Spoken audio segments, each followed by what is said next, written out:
Hey guys, this is Will from Going Awesome Places, and if you're watching this video, you're probably wondering what is it like to be on a Flying Kiwi tour in New Zealand. Well, we just spent the past 2 weeks with Flying Kiwi, and there's a lot of behind the scenes information and just knowledge that I want to share with you, so let's jump right in.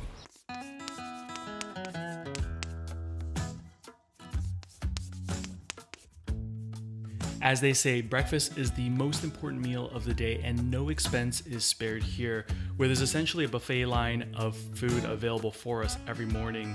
We take out all the things that we need from the bins, and then we have available the cups, the cutlery, the plates, everything that we need to make our own breakfast, which is really awesome. Coffee is ready every morning as well, nice and piping hot. Let's just say you'll never be hungry after breakfast. And if you're lucky, you might have a pancake breakfast on your itinerary, and that was really cool. And on days where we're on the go, the guides help us prepare the supplies that we need to make our own lunch.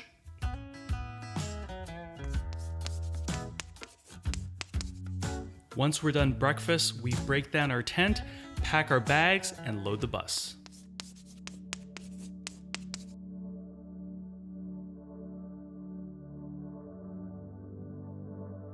Okay, Yoda everyone! Yoda! Nice! So you're going to be spending a bit of time on the bus. You're probably wondering what it's like inside, so let me show you a bit more. Welcome to the front of the bus. And here is where you're going to find your driver guide and assistant. And there's a ton of things up here at front that you're going to need to know about, including things like sunscreen and bug spray. You got playing cards, maps here for walking and bicycling trails, and you got binders here for different activities that you're going to encounter between the North Island and the South Island. And finally, up here at the top are your different Flying Kiwi cook groups. All right, let's go down for the seats. Now, when it comes to seats, you pretty much have all of your overhead storage up here, so you can keep all your backpacks and things at the top. In between each of the two seats, down below, you got 2 USB outlets. And in each bus, you have 26 passengers maximum, or in our case, we had 18. And yeah, that's pretty much what I wanted to show you inside the bus. It's super comfortable. Enjoy the ride. Everything runs smoothly thanks to your Flying Kiwi guides. And they're the ones that have all the information and tell you everything you need to know and bits of commentary along the way. And on the bus ride, typically as you're going from place to place, you're really just sitting back and enjoying the ride and looking out the window and taking in those amazing New Zealand landscapes.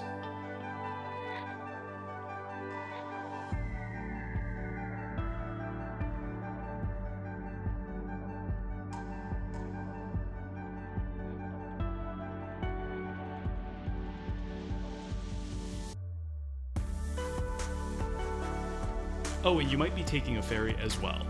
When you're not snapping photos from the bus, you're chatting with your Flying Kiwi mates, working on the computer or phone, or taking a nice nap.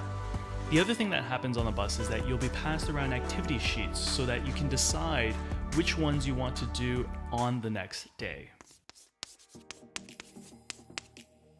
While there's a lot of driving to do, there are of course a lot of stops along the way, and all these are free of charge. And one of the things are the hiking and lookout spots that were brought out too. Beach break stops, photo stops, culinary stops where you can try out local delights,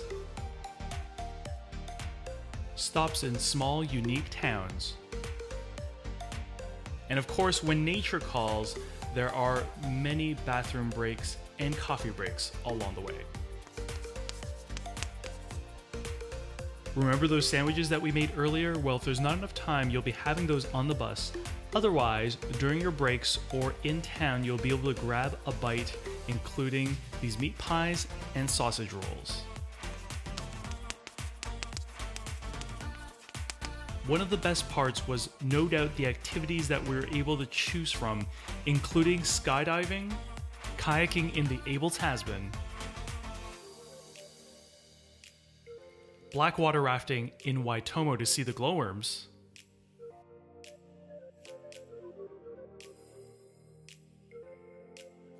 wreck diving in the North Island to see Rainbow Warrior, sandboarding,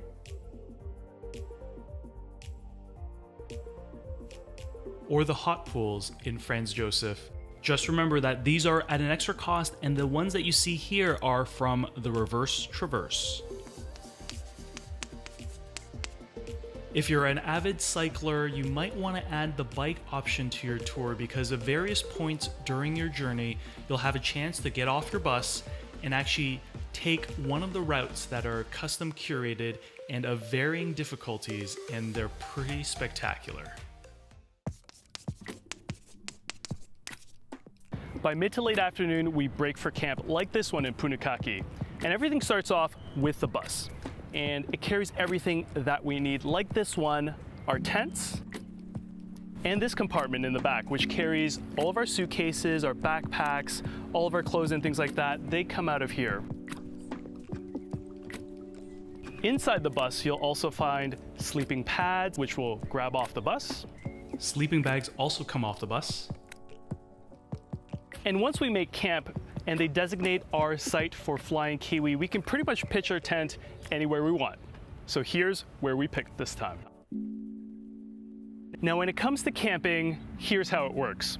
If you're traveling solo, you're going to be bunking with another Flying Kiwi traveler. But if you want to upgrade and get your own private tent, you can definitely do so. But for us too, this is perfect. Welcome to our luxurious 3-person tent.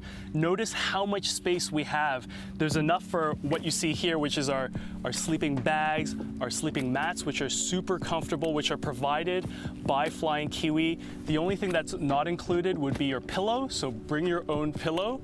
But there's pretty much space for everything from your backpacks, your suitcases, your day packs, all sorts of things. You can hang things from up above. It's perfect. So that's pretty much everything you need to know about camping, but there's another option. If camping isn't your thing, there are options for you. And so on most days, based on site availability, there are options to upgrade by paying a fee. And they're really for all different types of budgets. And so you have rooms like this, which are dorm style. You also have these larger rooms where you could just be the two of you and is perfect for couples. You also have the hostels, which are used for the big cities like Auckland and Wellington, and those are really nice, and you can get a private room or share a room with your other traveling mates. So when does free time occur? Well, this is really at 2 points during the day, either during those pit stops that are a bit more extended in some of the towns, which gives you an opportunity to really explore and check out the place that you're in. And you'll get recommendations from your guide for places to go and where to eat and things like that. And the other part is after you set up camp. And campsites are usually prime positions to go out and explore, and you'll learn about different places like the Pancake Rocks or different hikes that they have maps for.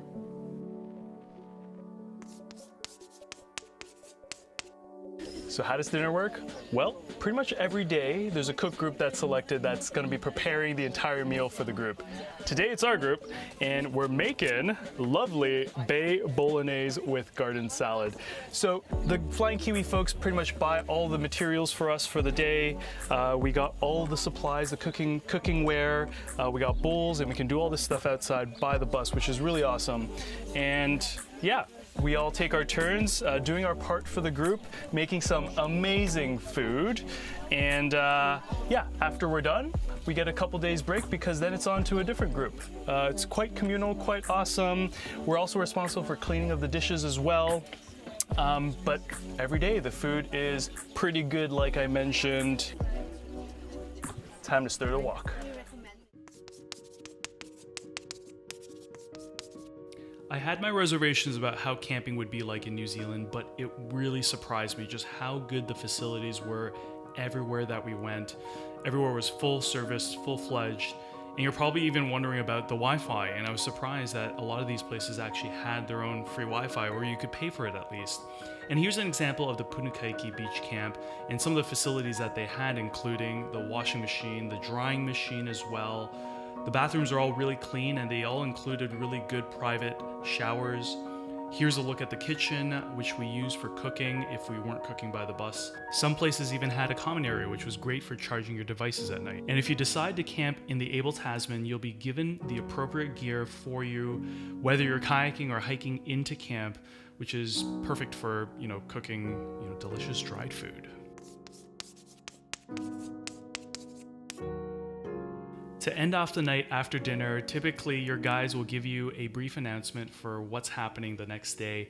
There's always this board which they fill out and has all the information that you need to know about wake-up times and all the activities that are available, and that's super helpful. Well, that is everything I wanted to show you in terms of the behind the scenes for what it's like to be on a Flying Kiwi tour. If there's anything that I missed, make sure you drop a comment down below. And if you found this video helpful, make sure you hit subscribe, like, and I'll see you guys next time on Going Awesome Places.